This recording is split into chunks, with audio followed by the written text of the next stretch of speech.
I could cope with this if it were once a month, once a fortnight even, but every day? Yes, he certainly likes his banquets, King Shahryar. I mean, take his father. One banquet a month and extras for eclipses. Nothing wrong with that. Perfectly acceptable. You could forgive extras for eclipses. Extras for eclipses I can tolerate, but this is wanton excess. Wanton excess, as you say. How long has it been going on? A month now? More? And would you say it's made him popular? No, not popular. And why not?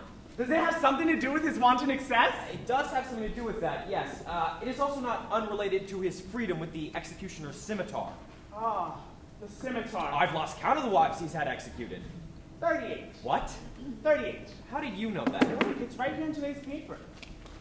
39th queen to be executed at dawn. Wedding at noon, banquet at 6:30, weather continues fine. Let me see that. Queen Farasha, latest wife of His Excellency King Shahryar, will be beheaded at dawn this morning for the usual reason.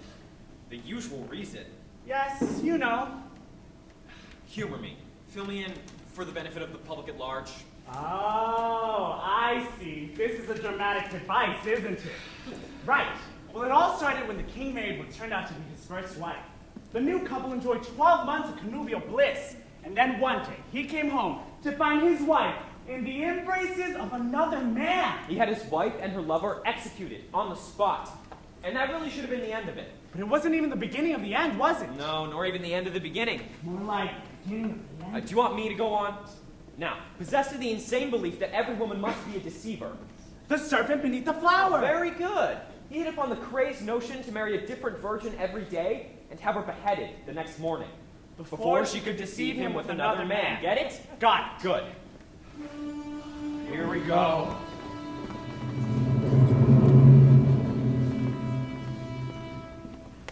My daughters, Scheherazade, Dinarzade, and Jamila, I rejoice at your return. We wish you many years of bountiful harvest. May those who serve you never be false, and may your children prove loving and dutiful. So, how is my brother? Gloomy and snobbish as ever? Doesn't much like his new job. Finds tax collecting a little beneath him, I think. Well, if they made him king of the 9 kingdoms, he'd find that beneath him. And how do my daughters? Oh, so you have heard, of course. Is there nothing anyone can do to... No, nothing. And the executions? Every morning, yes. In fact, there's another young woman going to her death as we speak. Who organizes them? I do. Oh, Father! As Grand Vizier, it is my responsibility, part of my great office. How do you bear it? I have put on the harness of necessity. And I tell myself that in my charge, these poor young women have a more merciful end than otherwise might be the case. I make sure the executioner has sharpened his scimitar. Father, you have not raised us like other young women. I saw no point in having uneducated offspring to tend for me at my old age. You could sing to me, weave me tapestries, tell me stories. So, we three have talked, and we have a way forward. It is my intention, with your blessing, to... She wants to offer herself as his next wife. Oh, offer yourself to the king to certain death? Father, we have been back only a few hours, but already it is clear what is happening here. This is now a plague town. A city at war with itself. Women who can are fleeing. And those who cannot live in terror. Waiting for the day when they will be chosen. It has to end. And you, our father. Even after only a few weeks away, you look older. Broken man. How long can you keep on doing this? But why you, Scheherazade? I have a plan. If it succeeds... And if it fails? If it fails, I shall at least have cut off so many days of fearing death. For he will come for us in the end. You know that, father. No, he'll not touch you. He'll not kill any of my daughters. You could live. Go back to my brother. Every day receive news of how many more of our friends, our cousins have died. No, I have chosen, but I have to have your blessing.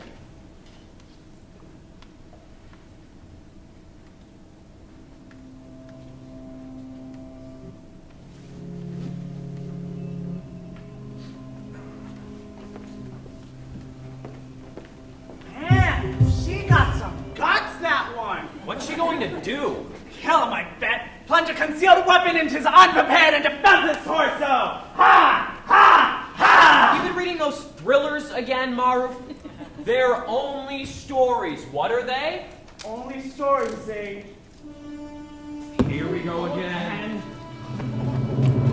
you offer yourself like this, Shahrazad? You must know the esteem in which I hold your father and you, having known you since we were children. I would never have chosen you. It is my destiny, Great One. A strange destiny, to give yourself to me in the certain knowledge that you will die. Do you know what it is to die by the executioner's scimitar, Shahrazad? You kneel. Your hands are tied behind your back. Your beautiful hair is brushed from the nape of your neck, and you wait. Your one hope is that the scimitar will be sharp. Death from many cuts is so undignified. You cannot make me more terrified than I already am. You are determined then? I am. I ask one favor, that my sisters Dinarzad and Jamila be allowed to join me an hour before dawn. I should like to take a proper farewell. It is unusual, but I would not wish to deny the daughter of the Grand Vizier. Thank you, Great One. Then I shall order a wedding banquet. Oh, man.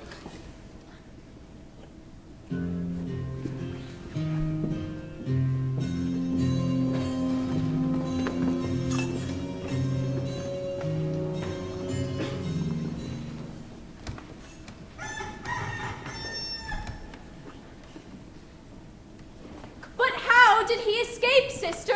Surrounded by 1,000 tribesmen, chained to a precipice, an avalanche of rocks thundering down the mountainside above him, a swarm of killer wasps buzzing around his head? How did he escape? Why, isn't it obvious? Not to me, it isn't. Great One, we disturbed. Never mind that. Tell me how he escaped. No. First, who was he?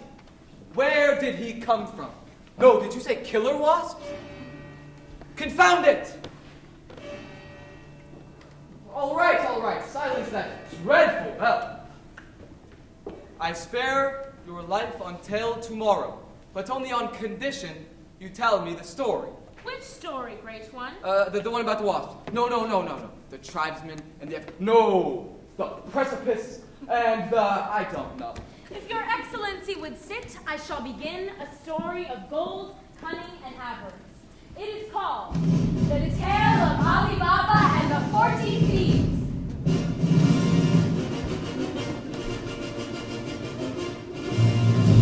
I think I've heard it.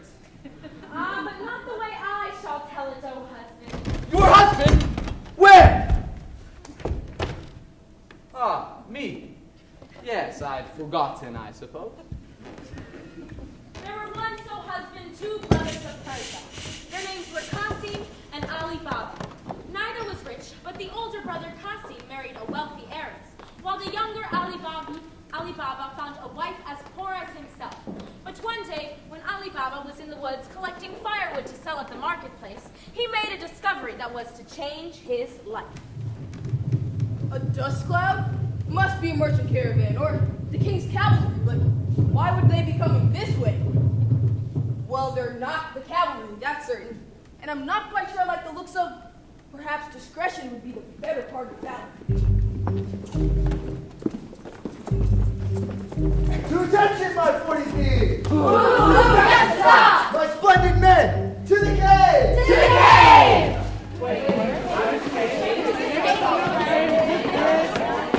Over here, my sturdy fellows! Over here! Over here! Open sesame!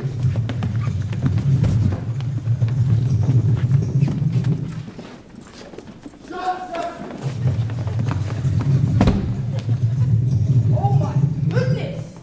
Bandits and a cave and a magic door!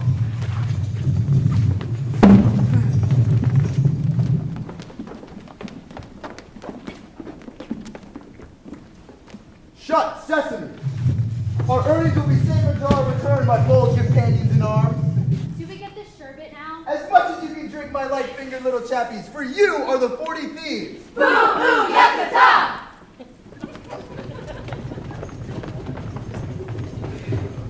I really think I should just go back to my comfortable, boring life and forget all about this. What? On the other hand, they must be far off by now. Then again, if they were to return while I was still inside, I would never hear them. Looks at Now look here, Woodteller. There's a small fortune. Well, quite a large one actually, of gold and jewels stashed in that cave. Enough to make you and your wife rich, beyond your wildest dreams. Now, are you going in there, or do I lock off your craven? A great one.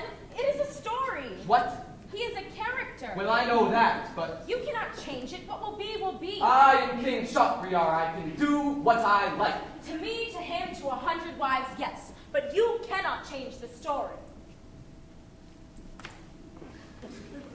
On the other hand, open sesame. Whoa. Best not be greedy. Anyway, there's only so much my old donkey would be able to carry. This could be handy. I am the genie of the skillet. What is your command, O master? I think you're in the wrong story. What? There isn't a genie in Alibaba. Are you sure? Couldn't we add one?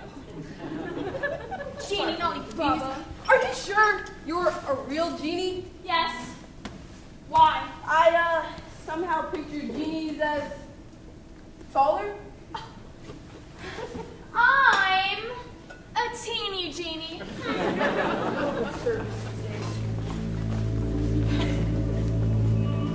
Shut sesame. This is where it would be really handy to have a theatrical convention to help get me home. And what time do you call this? Good evening, wife. Don't good evening, wife, me in that tone of voice. I know you, Alibaba. What was it this time? You just Well, I stopped found for this- one drink with Rustam the poet? No, I We were wish chatting over the old days with Harib the Then eunuch. that she was- No, I bet it was the new barmaid. Oh my God, you killed somebody. I knew you'd be driven to this. My mother warned me, you know. He's a no good play about it. Hush, wife, and I will tell you how I came by it.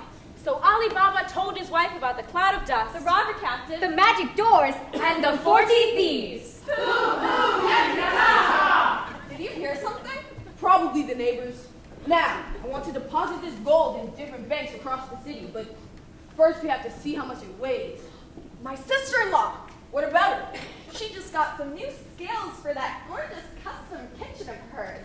Ha! She won't be able to boast about her indoor sanitation or two-kick chariot garage anymore. You do not breathe a word of this to her or my brother. Do you understand? All right, I'm not stupid. Kasi might keep it to himself, but Fitna, she'd blab it all over the city and we'd find ourselves murdered in our beds. Don't worry, I'll say we need them to waste some flour. Good, she'll fall for that. We need them to waste some flour. Oh, don't you even own scales? You poor thing. I'll just give them a wipe round. They're straight from the marketplace. Latest design from Malik the metalsmith. Probably silver dusty. But Fitna had other ideas. There was something in Dunya's nervous manner which made her suspicious. Why did she really need the scales? So she took some lard and smeared it around the bottom of the pan. That way, when she got the scales back, she could see what had stuck to them. Here you are, Dunya. Good luck with the flour. Mwah, mwah. Here, didn't suspect it. Good, now let's get weighed. But what do you mean, behaving oddly? Coming here to borrow my scales? No, she'd rather be beaten over the head with the wet halibut. She's up to something. It's probably that feckless brother of mine. Don't you worry, Fitna. I'll soon worm it out of her. You won't need to, husband. I had a cunning plan. Dunya! And how is my dear brother? Very well. Thank you, Qasim. Much obliged for the loan of the scales. Can't stay. Must get back. And how was the wood selling trade? Plenty of wood to sell? Booming. Thank you, Qasim. A quite unexpected upturn in the combustibles market. Who'd have thought? Well, best enough to keep you, Dunya. Now, let's see what they've been up to. Gold! It was an easy matter for the greedy pair to believe the truth out of Dunya and Alibaba, but they swore upon everything they held most sacred, never to reveal the secret of the magic cave, nor, of course, to visit it themselves. I have, of course, to visit it myself. Won't it be dangerous? Naturally. But what will that fool of a brother do with such a fortune? We can get it back here, and when he next visits the cave, he'll just assume the robbers came to remove it. Be careful, Qasim. For a man of my caliber, this would be child's play.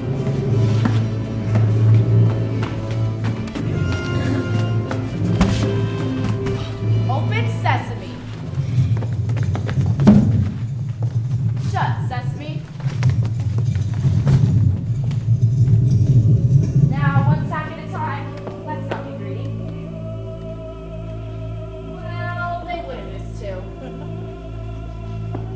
Now just say the magic words. You know those moments when you can't remember your neighbor's name, or where you left your keys, or why the camel is wearing your glasses? Well, try as he might, Kasim simply could not bring his mind to the magic words, and he tried everything. Open linseed, tarragon, open organic garam masala. Try open sesame. Sesame, sesame. How silly of me to forget. Open. An intruder! Deal with them, my scrubby assassins!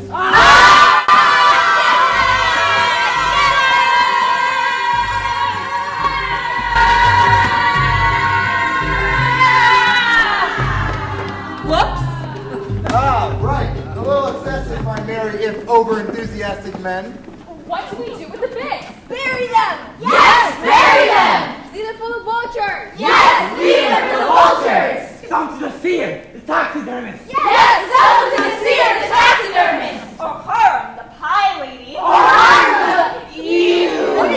No! Rather than dispose of them, we'll fix them to the walls as a warning to anyone who dare violate our secret lair. Yes! Nail them up! Nail them up! Nail them up! Nail them up! Hey, Junior, he's been gone 3 days. It's his own fault. I told him not to go near that cave, but would he listen? He's probably had a small accident fit now. A sprained ankle. No, something terrible has happened, sister-in-law. I can feel it in my bones. Don't worry, Alibaba will be back soon, and I'm sure he'll be bringing costume with him. And all will be well, mistress. You can trust Master's brothers. Just you wait. We'll be laughing about this sooner or later. You remember that time we were in Basra and we were all stuck in that camel gym?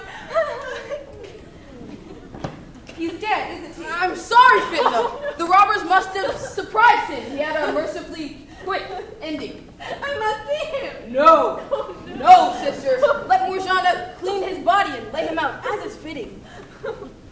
Marjana, I have always known you for a loyal and faithful servant. What I am about to tell you must remain an inviolable secret between us. You can trust me, Master. Kasim's body. Yes? It's, Resting in peace? more pieces. Ah. The bitch in the bag slung over the donkey. For reasons I will explain later, it is of the utmost importance that my brother receives a perfectly ordinary funeral. We will give it up that he has died of sudden illness and that nothing happens for the slightest comment in town. Now, I understand. He went to the secret cave you swore him never to visit, was surprised by the robbers who presumably stashed the treasure there, and was cut up into several sections. well, yes, but how did you... Mistress cannot keep a secret either, and if you take my advice, she must never know the truth of her husband's fate. Leave it to me. Good morning, Marjana. Good morning, Marjana. Good morning, Marjana. Good morning, Monsieur the apothecary. And how is my friend, the esteemed Kasim? Not so well as he might be, Munthir. In fact, I fear recurrence of his old trouble. His old... An illness he picked up many years back in Aleppo. Mistress sorely fears that one day it will carry him off. May fate forbid it, Marjana. I have just the thing. 2 lozenges 3 times a day after meals. No alcohol. Thank you, Monsieur. I cannot tell you how reassured we all feel. Oh, and one thing. It won't affect Kasim's business if news of his affliction were to get about. Oh, of course, Marjana. The confidentiality of the surgery. You can trust me. Oh, I do. Wife! You'll never get to us this illness. Caught in Aleppo, apparently. But this was just the first stage of Marjana's plan. Every morning over the next few days, she would return to Munthir the apothecary, and each time, poor Kasim's illness would have worsened. And each time, Munthir would give her some even stronger And more expensive. lozenges, with the solemn promise that his patient's deterioration Will remain a matter of the strictest confidence. May I be stricken dead if I... Oh, he's dying! Can't possibly last a day! Kasim's funeral was the following morning. There was great lamentation for the good man's passing.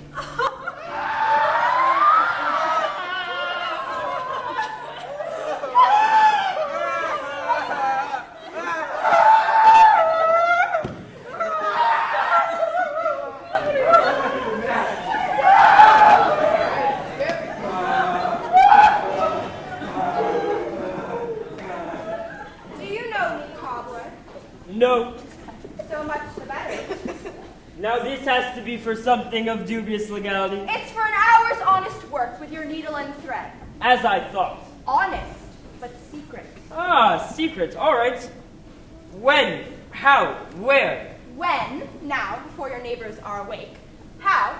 Swiftly and quietly. Where? That you are not to them. So Marjana blindfolded Baba Mustafa and led him through the narrow streets of the city until they reached home. And there she revealed the severed body of Qasim and instructed the cobbler to sew the 5 pieces back together again. What? You heard it. Get on with it. All right, you're paid. It was not long before the skillful cobbler had sewn Qasim together again. And once more it was time to blindfold him and lead him back to his stall in the marketplace. I imagine you don't usually get to sew bodies together in your line of work. Not bodies, no. I'm more in the line of repairing souls, if you see what I mean. Sorry, I usually try to avoid cobbler jokes. You would be advised to.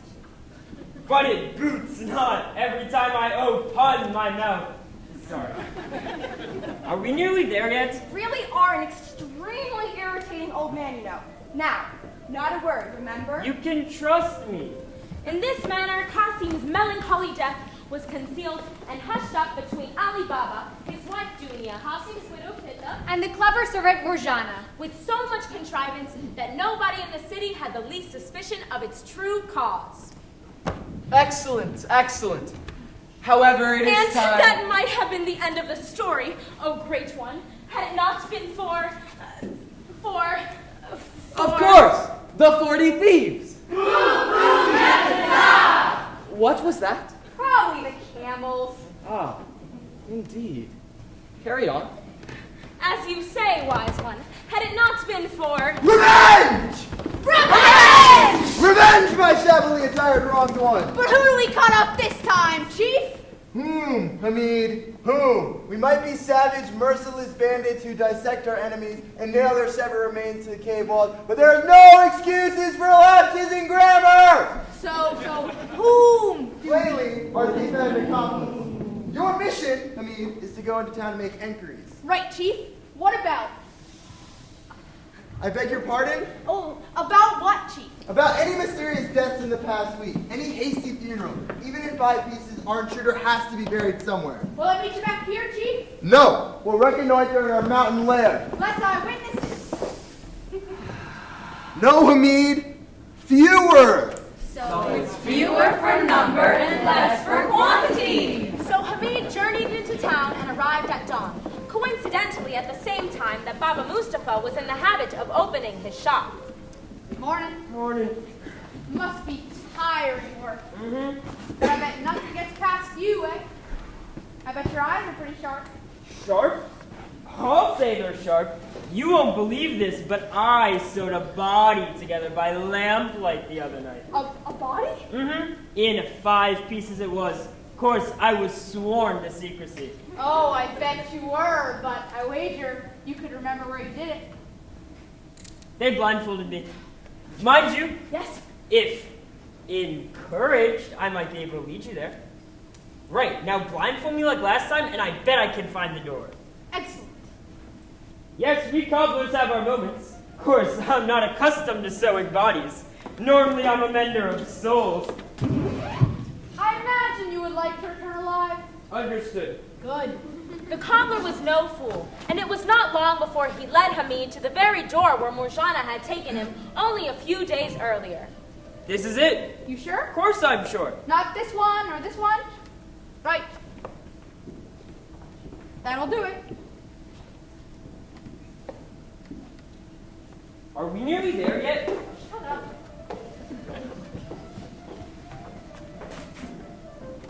I don't like this.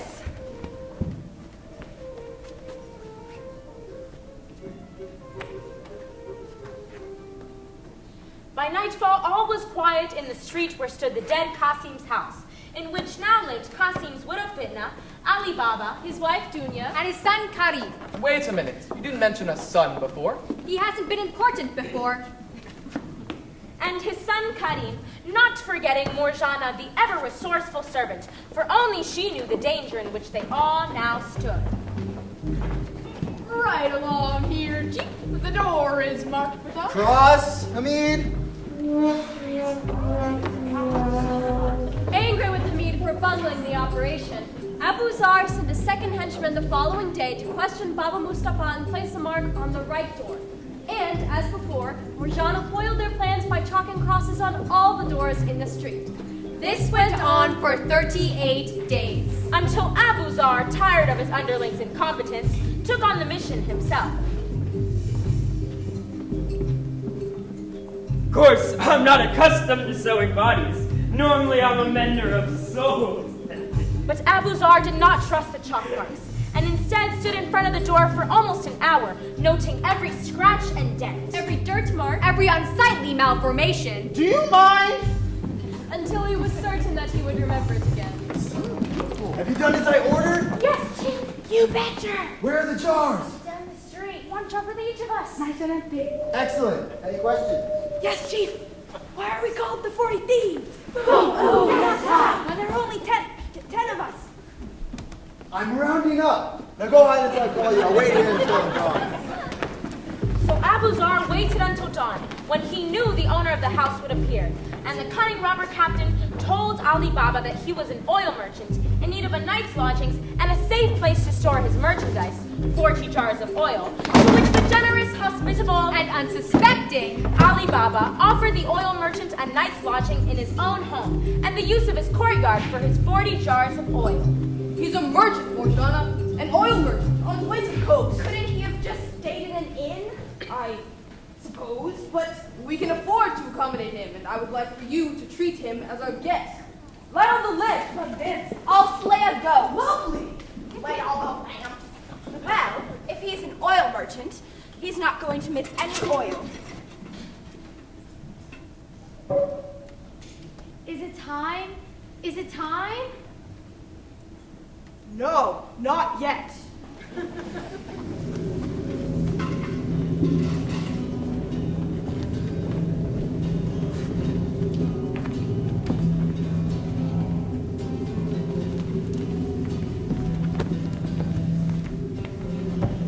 My father will be furious, Marjana. We ought to tell him. Your father will be dead if we don't act now, Karim. All right, do the other servants know what to do?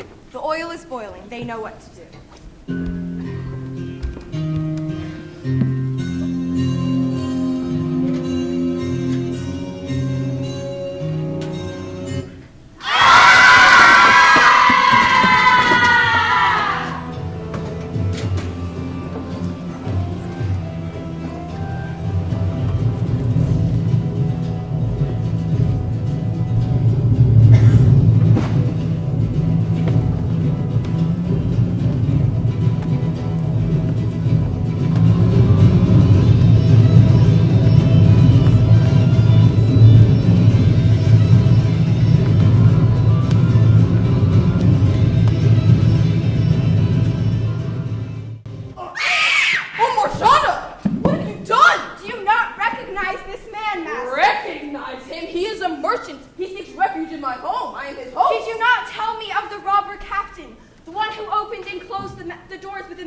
The robber captain? You mean? Yes, master. They are all dead now. But he was the leader of The 40 Thieves!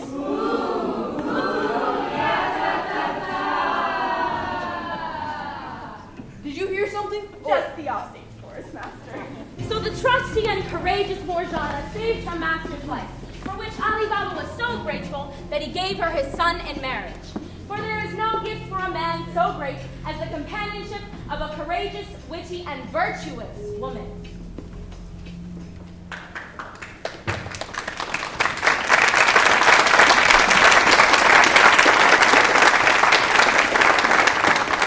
But it is time to eat now. Listening to stories can give one an appetite. Indeed, especially when they are told so vividly that I can seem to see the room peopled with characters. In fact, I could swear that I could still smell the boiling oil and hear the death cries of the 40 thieves.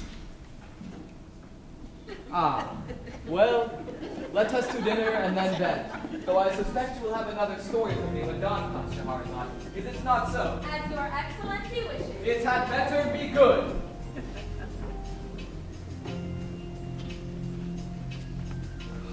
Man, I'm exhausted watching this stuff.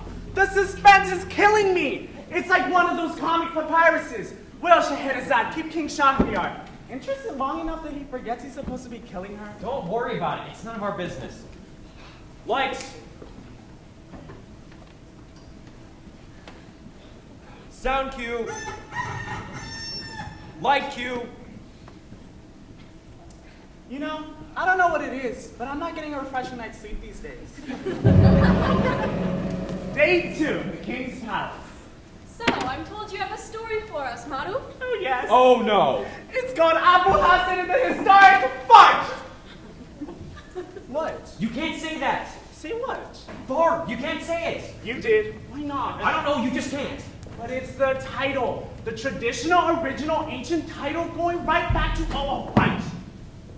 Abu Hassan in the historic gust of wind. Abu Hassan in the historic gust of wind. Right, so that was this man called Abu Hassan. Have you heard it? Carry on, Maru. Abu Hassan lived in the town of Kakabad. It was a celeb merchant, totally rolling in it. With all the bling and living large and a Wait. A celeb merchant totally rolling in it? Bling, posse. This is not the language of storytelling, Maru. You've got to dress it up a bit. Make it sound like the diction of our distant forebears. He was a merchant of fabled wealth and spotless reputation. He was a merchant of fabled wealth and spotless reputation. Much better. But oh, ye cruel fates! Below, in the midst of his wedding ring. His nuptials. In the midst of his nuptials, the pinnacle of his joy, the very summer solstice of... That's enough. What should happen, but... Mortified with shame, he fled the room and decided that the only honorable course of action would be to put as much distance as possible between himself and his native city. Accordingly, he exiled himself immediately, and after traveling through many distant lands, he finally boarded a ship for India and made his way to Calicut on the Malabar coast. Do you like the exotic names? That's a touch of romance and mystery, don't you think? Maru? Right. To Calicut on the Malabar coast, where enjoying the goodwill of the king, he was quickly promoted to chief of the royal bodyguard. There he remained for 7 years. But at length seized with a powerful longing to see his native land once more, he absconded from the palace, found a ship and set sail and made his way back to Hadramaut, where disguising himself as a camel driver, he returned once more to his native continent. The journey back to Kalkapan was arduous, for he was beset by tigers and other fierce creatures. Wait. You can't just skip over the other fierce creatures bit. That's the best part of the story. They want to see it. You don't, do you?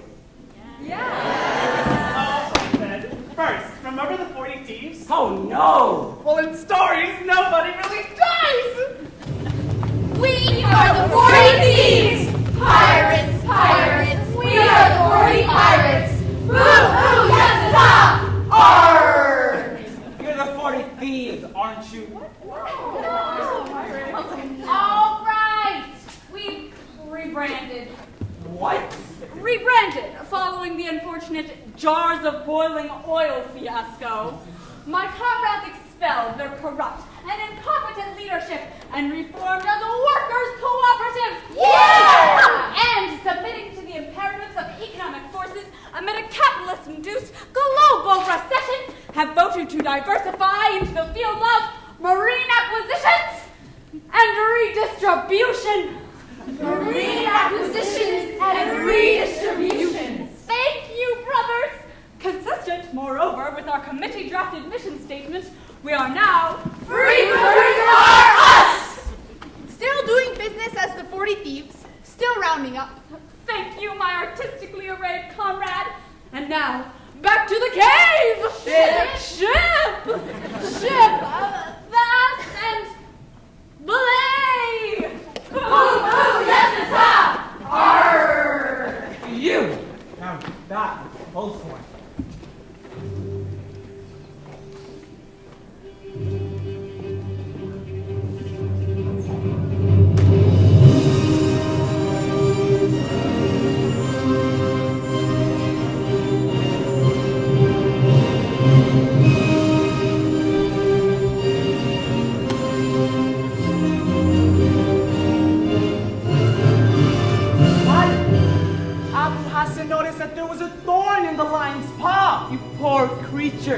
me see your paw. So he pulled out the humongous and painful thorn. The lion was so grateful.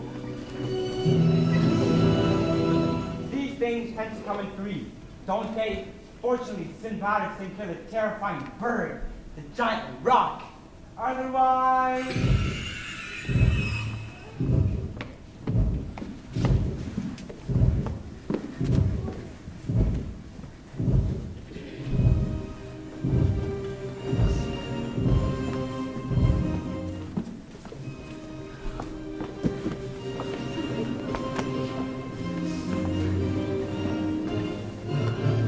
Can I go home now? I don't know. Can he? Yeah. Okay, 8 long years had passed, but Abu Hassan remained gripped with terror. Less people might still remember the mortifying incident of the gust of wind. So he threw off his camel driver disguise, dressed himself in his most imposing clothes, and set off for his home, hoping for the warmest of welcomes from his bride, but still full of trepidation. Meanwhile, his neighbors had got wind of his return. See what I did there? Got wind. He's on his way! Quick! Rings! Pastries! Falafels! Here, let me try that. I am the genie of the refreshing jug of iced tea. Oh, never mind. Right, nobody mentions it, okay? Mentions what? The incident at the wedding. Oh! Exactly! It didn't happen. It was a completely ordinary wedding. Nothing strange occurred. He's been away on a long business trip and we're all very pleased to see him back. Got it? Got it. He's coming! Wait, just to be sure, we're not allowed to mention the... Abu Hassan! Welcome home, husband. It has been a long time. Abu Hassan, how are you? It's been so long. How are your travels? You look well and prosperous. Your good wife is overjoyed to see you. Thank goodness. Seems like they've all forgotten about the shameful gust of wind. It has worked. He thinks we have forgotten about the... Shh. Give a welcome to Abu Hassan for tea. Welcome home, Abu Hassan. Thank you, my dear. And how old are you? 8. Ah, I see. That's why we never met. I've been gone for 8 years. I know. You know? Yes, I was born on a historic day. Really? Yes, no one ever forgets my birthday. The day of Abu Hassan Farday. Did I say something? And you expect Shahrazad to tell that to the king? Why not, Zayd? It might help him learn that there are some things best forgotten. Will he ever forget, do you think? I don't know. He seems to be changing. Tomorrow's tale, I hope, will be the turning point. He can only learn About women. about people, Zayd, and about stories. He has to learn about stories. But yours isn't finished yet, Maruf, I think. It isn't? Oh no, we can't leave him there, frozen in time. How would you like it to end? I have a choice? We always have a choice. Yes, right! An awful silence filled the room. But then Abu Hassan laughed.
time and is still working. What's it? Her plan? To keep telling him stories one after another. So Oh, that! Right. How many she told so far? hard to say. I mean, work it out. They were married last month. So what's good? Eats a lot, Marv. But what happens when she runs out? I mean, how many stories are there in the world? She's got to run out sooner or later. And when she does... We can use my one! One what? My story, and Abu Hassan and his story! Hardly appropriate, Marv. Well, I can hold it in readiness for when she appears to be tiring. You do that. In the meantime, let's make the most of the time off. What time off? Think about it. This is the first early night we've had in months. That's right. So let's get in on 7 hours before the king changes his mind.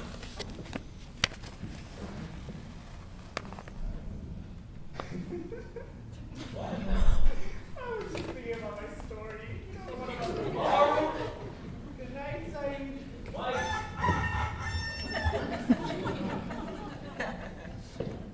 Lights! Man, that was never 7 hours. No, unless I'm mistaken, that was another dramatic convention. Is that breakfast? But Excellency, surely you want to hear what became of the king's jester. I have lost my appetite for jesters. But this one was the funniest man in the kingdom. Funniest? By a desert mile, Excellency. You will just bust yourself. This had better be good. The tale of the king's jester. There was once a king. Yes. Cut to the chase. Because the camel was ugly. Oh, very good, very good. So he says to his wife, because the camel was ugly.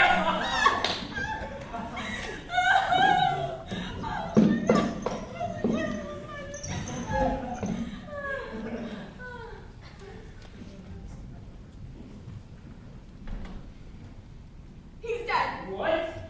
He's dead. Take a look.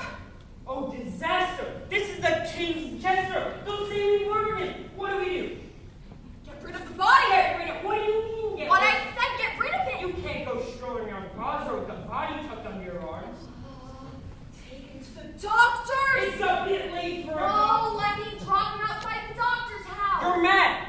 Or you quick while it's still dark.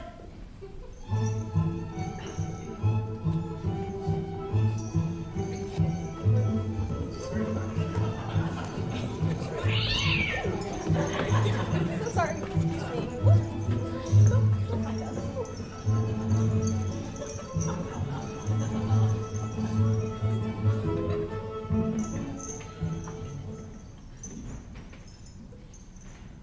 Yes. Good evening. We don't want any. What? And anyway, we're atheists. No, it's. We have a patient. Do we? Yes, a patient. No, this is urgent. Look. Go tell the doctor. We'll wait right here.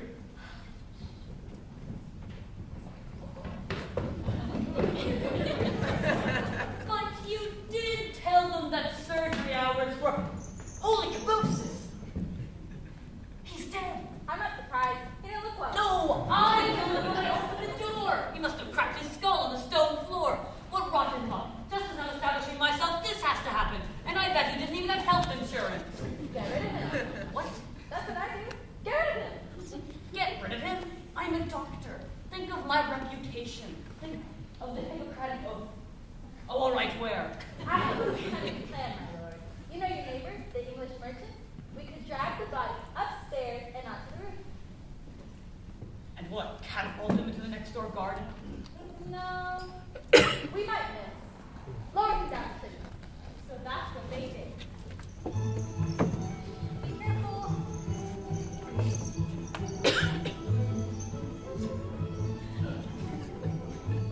There he is! It was hard work getting the jester upstairs, for though he was fairly slim, the mortis was beginning to set in. So he wasn't quite so bendy. But finally they reached the roof, and with one final mighty effort, they lifted the jester over the edge of the chimney pot and dropped him down the merchant's chimney.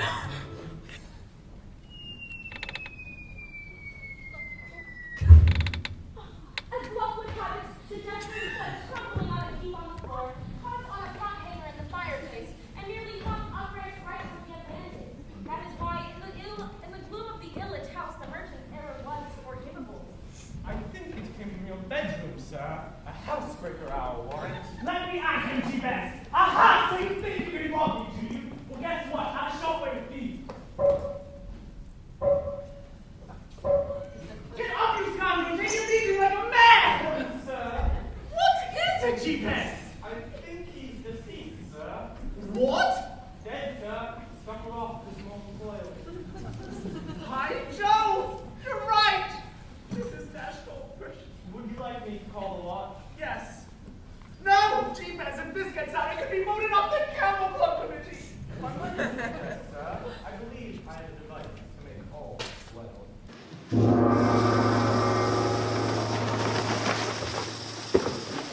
I am the genie of the incriminating blunt instrument.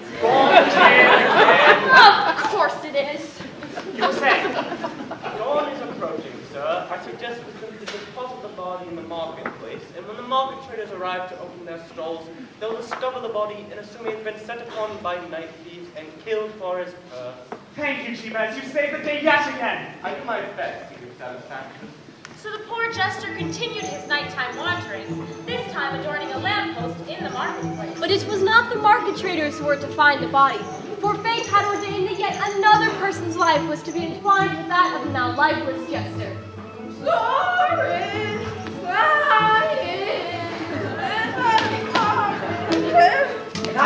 Yes!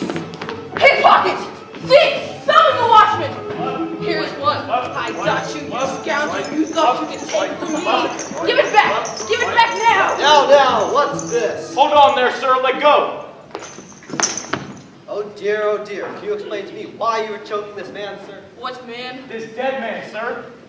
Dead? We must ask you to accompany us to the king, sir. You're under arrest. The drunk, by now sober man, was quickly found guilty of murder and sentenced to be beheaded the following day. A beheading was always regarded as a cheap source of entertainment and attracted a huge crowd, and they were not to be disappointed, for events took a most unusual turn. Hear ye, hear ye. This execution is brought to you courtesy of Faisal's Falafels, the falafel you can trust. Hear ye, falafels. Faisal never fails. Sorry. Who are you? We are Admin. The 40 Advertisers Incorporated. No job too small. Boo! Yes, it's Not now. Sorry. Wait, haven't I seen you before? All right. Hear ye, hear ye. In the name of our most esteemed and reverend King Omolekogol Rukanini Beber of the country, the third, if any of you here present know of any just cause or impediment why the head of Dad bin Hassan, citizen of Basra, should not be struck in his shoulders for the murder of the king's jester Bulbul, speak now or forever hold your peace. Executioner, in the name of the king, do your duty. Stop! I can't let you execute an innocent man. I thought he was a burglar. I didn't mean to hit him so hard. I killed him, and then G-Mess here hung him from the lamppost where Hassan the drunk found him. Sorry. So after the briefest of trials, For everybody needed to be about their business. the merchant was found guilty, and the execution ceremony started over again. Hear ye, in the name of our most esteemed and reverend King Omolekogol Beber of the country, the third, if any of you here present... Yes! Oh, not another one! I did it. The merchant is quite innocent. I opened my door rather suddenly, and he fell and cracked his skull on the stone floor. So I and my housekeeper dropped him down the merchant's chimney. Right. Let's try again. Hear ye, in the name of our most esteemed and reverend King Omolekogol... Wait! I can't believe this! Here to blame. He choked on a fishbone at our house. And we dropped him outside the doctor's. Look, I've got things to do. Anybody else who killed him, line up over there and write your names down. In that case, hear ye, hear Nichols! In the name of Moses. Oh no, that's my line. Just get on with it. Message from the king. Execution postponed. He wants everyone involved in the death of the jester in court. Tomorrow morning, 7 sharp.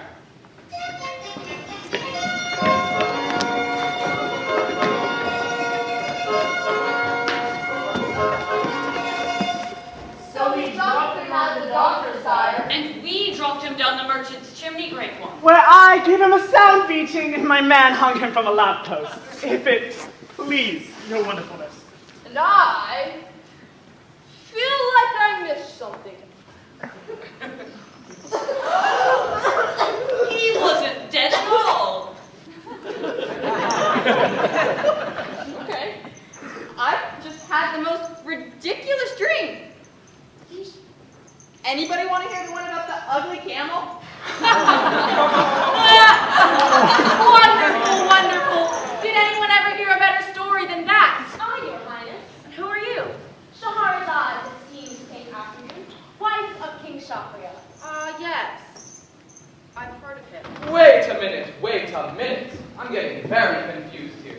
Are you telling me that you're a character in this story? We are all characters in all stories, husband. You're losing. All these stories are a part of us, and they change each time one of us tells them. Nope, didn't get that. If next week you yourself were to recount the story of the king's jester, he might become King Shahryar's jester. And instead of the exalted King Afternoon, you yourself would be pronouncing the verdict. Possibly.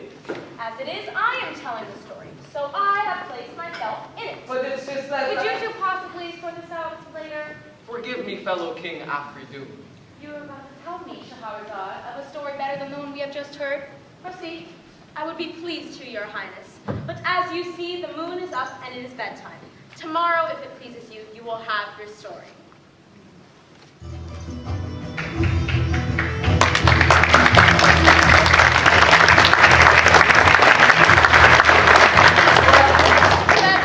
Too bad, Shahrazad.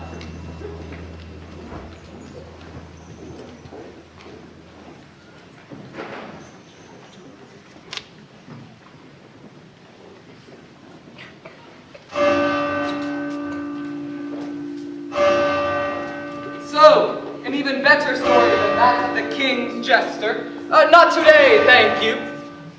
Carry on. Do you dream, husband? Dream? Of course I dream. Everybody dreams. Get on. What do you take dreams to be? What's this about, Shahrazad? I thought you were telling me a story.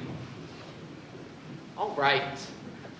Well, you're taught that dreams are sent to us. For what purpose? Well, for many different purposes. Stop asking me questions and get on with your story. The dream.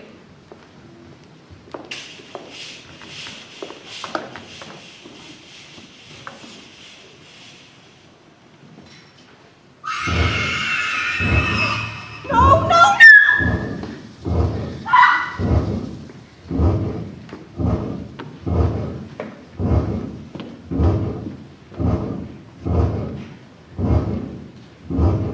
no! Only a dream. Peace be with you, Olive and Hashim. And with you. Are you a genie? No, I am a figment of your imagination, a dream, spectre Mary. I see. No, I don't see. I usually dream of bad things. Such as? My ruin. Ah, yes. You're rich once, weren't you? Once, yes. I was the richest merchant in Baghdad. The Sultan of Straight Street, they called me. It was said that my marble fountain ran pure silver, and that the tree overhanging it dropped olives of gold. But you were imprudent? You could call it that. You lent much to friends who are unable or unwilling to pay you back. Yes, but I learned my lesson. If I ever became rich again, What? I would hang on to it. They wouldn't get a shekel. Would you? I wonder. Why do you come to me? To tell you how you can become rich once more. Tell me how, I beg you. Go to Cairo. Go to Cairo? Yes. Go to Cairo and go to Cairo. What then? Is that it? Go to Cairo? Go to Cairo, foul lot of good that does. Having a goblin camel fair. But when Ali bin Hashim awoke the next morning, Thank you. he found his surprise that he not only had the money for the camel fare, Good Lord, where did that come from? but the determination and optimism to make the journey. Cairo it is then. However, after the long, dusty, and expensive journey to Cairo, his initial cheerfulness faded, and lacking even the money for a room at an inn, he miserably stretched himself out under an olive tree in the courtyard of the mosque. But it was a moonless night, and thieves were abroad. Sorry, different thieves. Who broke into the mosque and stole its treasures. Naturally, when the watch arrived, they arrested the one man still at the scene of the crime. Right, you! On your feet! Too stupid to even run away, huh? You'll pay for this, my lad. Hey, you remember when we were in Basra? Yeah. What was all that stuff about the king's jester? But despite his protestations, Ali bin Hashim was thrown into prison, beaten, and dragged before the chief of police.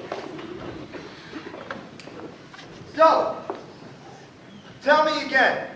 Have you ever noticed that when the scene shifts to cells in police dramas, the police officer always says, "So, tell me again." Like, don't they ever listen? Don't they ever write anything down? You really don't know much about the preventions of crime fiction, do you?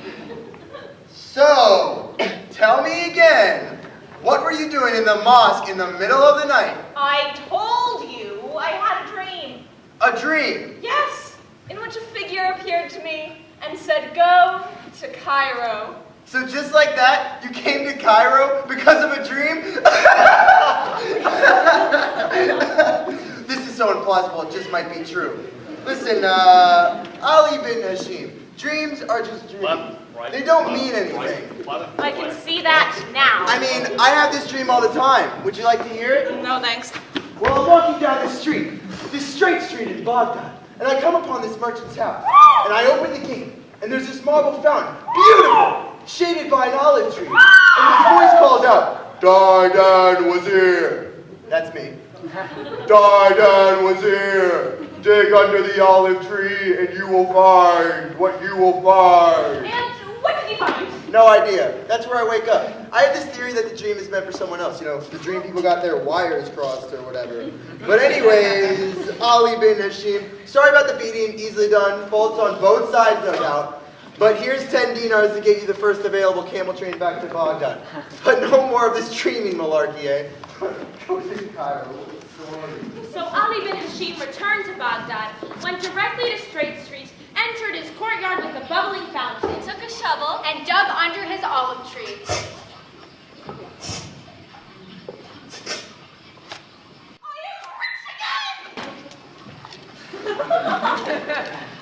No, it's mine! But remembering the vision and ashamed of his grasping bitter words, Ali bin Hashim's avarice drained away, and he was his old self once again. Here, Mother. Please.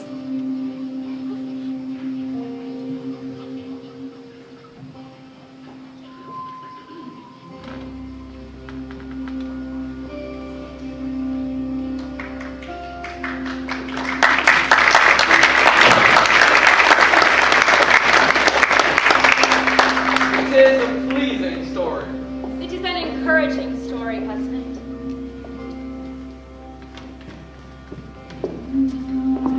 Aren't they sweet? Yes, but I can't understand how she could fall for him after everything he's done. What he did was terrible, but he's changed. Still, Shahrazad is bringing out the good in him. Isn't that what we want for our sister, for our kingdom? of course it is. When did you get so wise, little sister? It's all right. I have told the executioner he can have the morning off. You say this next tale is special. It is, to me. Why? Because this has another one of your messages? Messages, husband. Oh, don't think I can see where you're going with these stories. Alibaba and her servant Marjana? Trust women. The king's jester? Don't let your actions be driven by fear. The dream, people can change. Abu Hassan and the historic gust of wind? Some things are best left in the past. Shh. And you think I need to be taught these things, do you? Well, you can speak your mind. I'm not a tyrant. Well, of course I am. But you can speak your mind anyway. I think all of us have things to learn from stories, husband. The king as much as the beggar. How commendably democratic. What's the message behind this next one? I can't be sure until I tell it, but I'm sure it will show us that we can never know what life has in store. That's true enough. Where does it start? In China. China? Well, anywhere really. The place doesn't matter. You are the strangest storyteller. I do my best to keep you bewildered, husband. And I think there's a part for you in this story. All right. Tell it. The tale of Aladdin and his wonderful lamp. In the capital of a vast kingdom, which might have been China, But might equally have been somewhere completely different. There lived a poor widow and her disreputable son. Disreputable. he was lazy and irresponsible. He idled his days away mixing with the worst of people. His mother despaired of him. And another thing, you can get yourself a job. I'm not having you sponging off of me for the rest of your life. You're harshing my mellow, man. I have a job. Wiping tavern tables does not constitute a job. At your age, your father had a business. A tailor. A tailor. Yes, any problems with that? I do. You want to sit on your skinny butt doing zippos. That's what you want. Besides work on the horizons and run for the hills. You get up the energy to run, that is. And that reminds me. Typical! Absolutely cast iron guilt and typical. Get out and stay out. And don't come back until you have some money in your pocket.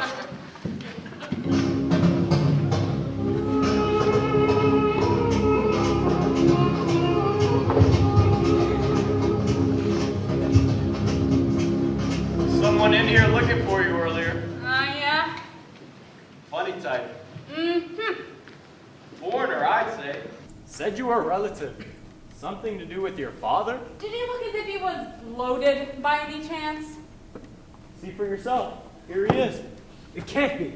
I won't believe it. But yes, the same eyes, the same nose, the same noble bearing. Same Oh, as... the same as your dear father, of course. But it is Aladdin, isn't it? The son of Mustafa the tailor? Well, yeah. Oh, my dear nephew, image of my long-lost brother. How long have I searched for you? You're my uncle. Oh, yes. You won't have met me, and your dear mother will not recognize me, for I've spent most of my adult life in the Maghreb. The where? North Africa, where I have learned much. And before he could make an excuse, or as his mother would say, run for the hills, Aladdin found that he had not only taken the man home, but invited him to supper.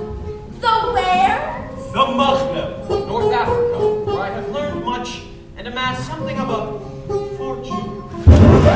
Did you say? A fortune, yes. Gold, mainly some diamonds, camels, that sort of thing. But having no heir, I told him I would share it with my dear nephew and sister-in-law. Of course, if that is acceptable to you both. So promising to take Aladdin to a distant place where his fortune was stashed, the old man set out the following day with the young man in tow, enthralling him with tales of his exploits and the riches he had amassed. But first, nephew, we will set you up as a merchant. That is a fitting profession with a young man with expectations such as yours. That is totally cool with me. What do you fancy trading? Spices, fabrics, wine? Wine, no question. Wine it shall be. We seem to have left the city, is that right? Yes, that's right. So there are banks out here? Like in the boondocks? Bank? Did I say bank? Oh no. I require much greater secrecy than any bank can afford. So where? Be patient, nephew. You will see in time. Be patient. And night was falling before they had arrived at a narrow pass between two mountains. And if things had so far seemed a bit odd, it was here they would become odd. That's it! That's it! Over here, over here! Now, stand there and don't move.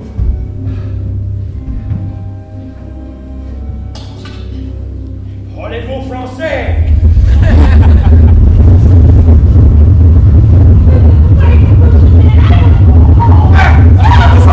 I said don't move! Now, just do as I say, you will soon be the richest man in the kingdom, all right? See that stone slab? All you have to do is move it to one side. Man, that was heavy. You can do it. Go on.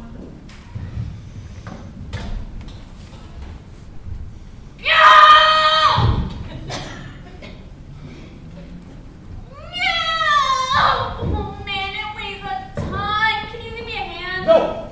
You have to lift it yourself. Only you. You can do it, my boy. Just say your name and the names of your mother and father as you take hold of it. Are you serious? Yes! Here, take this ring. It will protect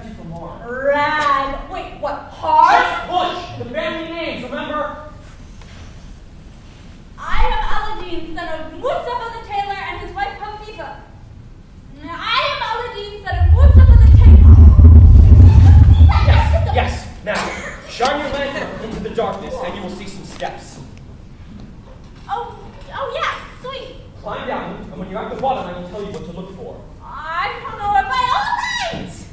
I am totally cool with that. Okay. Ugh.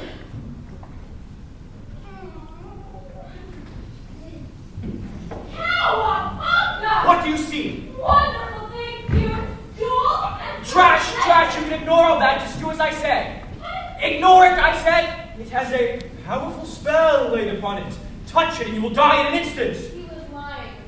Understand me? I guess it's just. Now, there's a doorway ahead of you. Do you see it? I think so. Yeah, I see it. Good. Go through. I'm in here. Looks kinda empty. Ah, but it isn't. Look for an alcove near the bottom of the wall. What do you see? Just a pile of old rags. But under the rags? Oh man, it's just an old lamp. Oh, bring it to me now! It's all dusty and Oh, torn. don't rub it! Just put it in your bag and bring it back to me. All right. I can't see why. I'll explain when you get it up here. Now hurry! But back in the main underground chamber, Aladdin refused to hurry, mesmerized as he was by the treasures on either side of him. Chests of jewels like glowing fruits, and plates as lustrous as the sun. I am seriously stoked. And soon his sack was full of treasure and so heavy that he could barely lift it. So that's when he finally arrived at the foot of the stairs and the sorcerer demanded. Hand me the lamp, now! He was obliged to reply.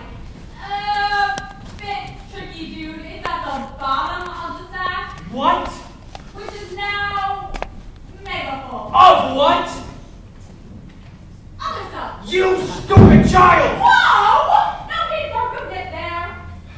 Look, just hand me the sack then, will you? I can't. It's way heavy, bruh. We're just gonna need to come down and give you a hand. I can't do that. Why not? Empty out the trash and hand me the lamp. Are you kidding me? And so it went on, the sorcerer ordering Aladdin to hand him up the lamp. Aladdin determined not to until the old man gave him a hand of his treasure. Half the night they argued, the sorcerer getting more and more furious. Aladdin more and more determined. Until at last, exasperated by the boy's stubbornness, And deciding that the best strategy was to simply replace the slab, forget about the lamp, and starve Aladdin to death. The sorcerer uttered another incantation Sprechen Sie Deutsch! and angrily departed.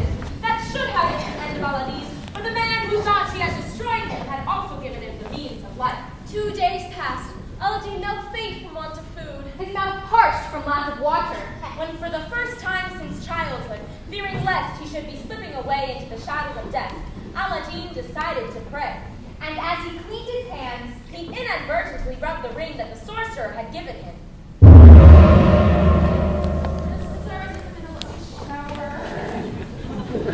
Now you probably don't hear this, but I am the genie of the cheap-looking ring.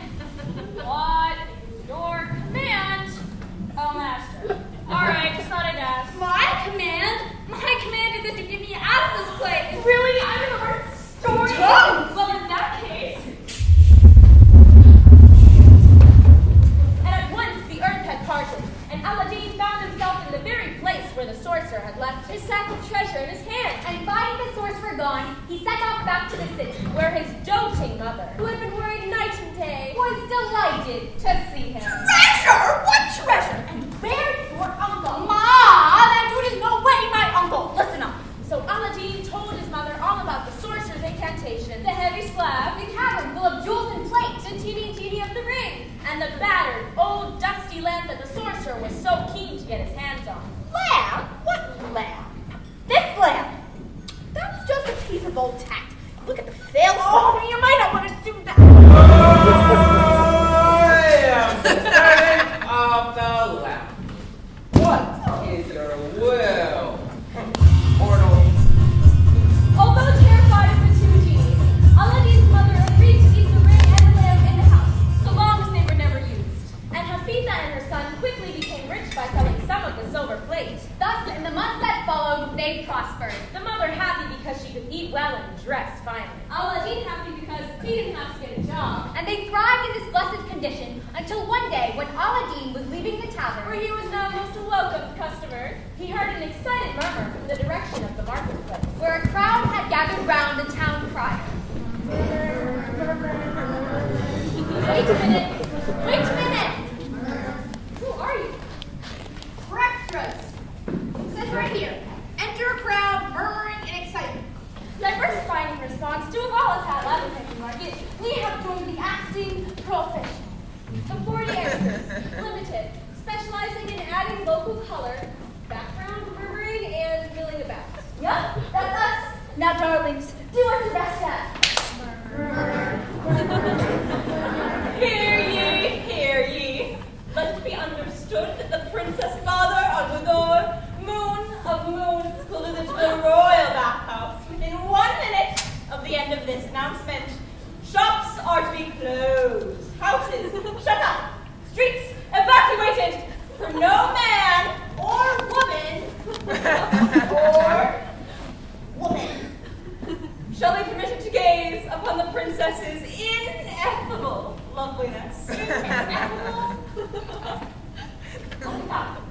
Now, the rest of you, disperse!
The servant of How's it, your gnarliness? Wow. What? Man, you are big. Yes, it has often been remarked. Now, is there some other kind of purpose for which you have called me here for? Or was it simply to make a personal comment about my size? Well, no offense. Because, having waited half an eternity in that extremely cramped lighting implement, your summons, I am obliged to say, are so far something of an anticlimax. Jules, dude, and get a plateful. Send the king with my compliments, capiche? Well, if I understand it correctly, it's my command.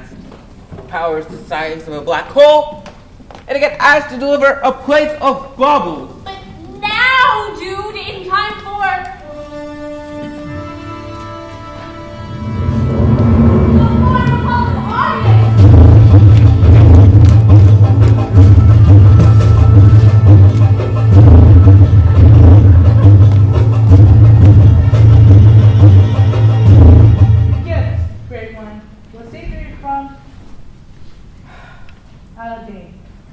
Mustafa, Taylor. Oh, and Hafifa, daughter of...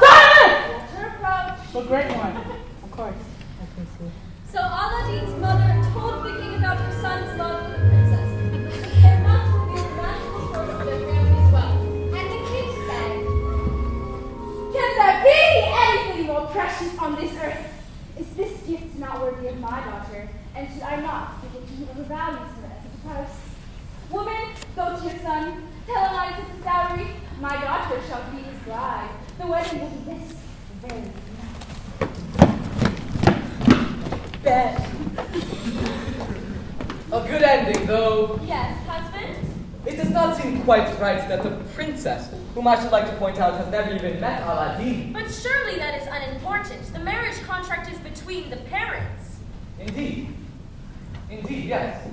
Though, You have a further reservation? well, this Aladdin fellow. He is hardly every young woman's ideal mate. She has no say, husband. No. No, of course not, no. But What if the story were not yet ended? I thought it was. No, there is just a little bit more. And perhaps you would be so good as to aid me in telling. Oh no, I don't think. Well, if you are confident that Given that you believe the Aladdin to be unworthy of the princess, then why not create a husband for her who is? If you feel you can act the part, that is. I will try. This is going to be tough off, dude. Awesome. Thanks, bro. No sweat. Oh, and one more thing. Oh, good looks, good looks. My Aladdin. My Princess Badr al-Badur, Moon of Moons. But what of the sorcerer? I'm glad you asked. Long leaving Aladdin goodbye, and the magic lamp to be lost to him forever. The sorcerer was delighted one day to read of a young man that had come into unspeakable wealth and married the king's daughter. Aladdin, it must be! And he clearly has the lamp! Wasting no time, he left his home and traveled for many months before arriving in the city where lived Aladdin and Princess Badr al-Badur. And disguising himself as an old peddler, walking the streets offering... Offering what, sister? I bet they know. New lamp scroll! New lamp scroll! Among his many other services to Aladdin, the genie of the lamp had conjured up the finest palace known to humanity, and it was here that the blissful couple lived. It was to this palace also that the sorcerer made his way, for he now knew where the magic lamp must be hidden. And was trusting that, somewhere within the palace walls, there would be someone foolish and dozy enough to hand it over. New lamp scroll! New lamp scroll! New lamp scroll! New lamp scroll! New lamp scroll! New lamp scroll! New lamp scroll!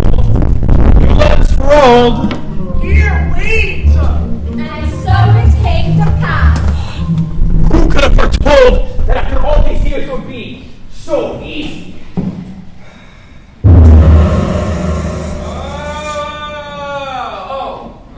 Well, you know who I am. Yes, but I want to hear you say it. I am the servant of the lamp. Go on. My wish is your command. And never forget it! Now, this beautiful palace you have created, with its pearl-encrusted walls, its crystal fountains, its gardens to surpass Babylon. You wish for me to destroy it? Oh no, nothing like that. I simply wish for you to move it. Move it? Move it where? The Maghreb! Where? North Africa, you moron! Does nobody own an atlas? Just take it there, and everybody in it. When Aladdin returned home, he found a hole in the ground. The palace and his beloved princess gone. Bruh! Bibbidi dibbidi boo doll baby girl, where you at?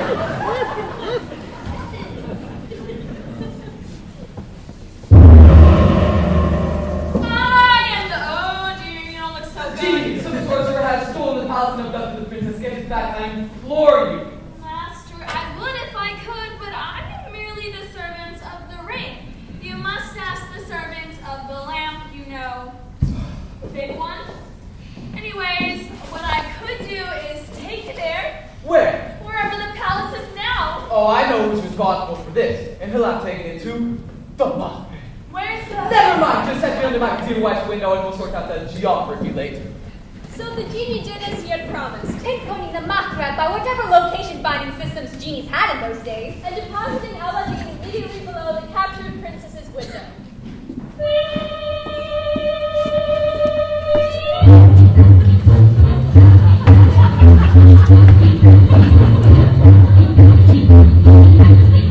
Husband, I knew you would come. Now, what We we must must do do it. is... You have a plan? No. Didn't think so. Here's what we do.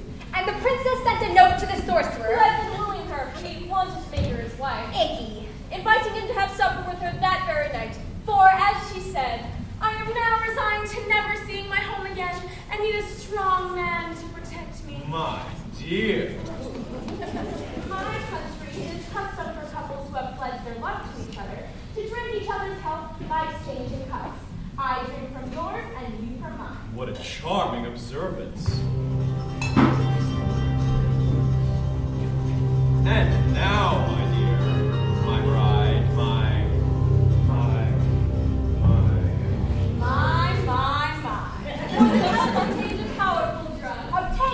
genie of the ring, and cunningly and briskly placed by the plucky princess in her own drink.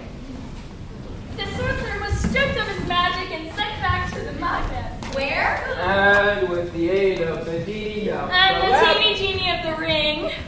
Al-Adin and Princess Bador al-Bador returned home with their palace, complete with all its furnishings. Transported by 40 hung tunnels.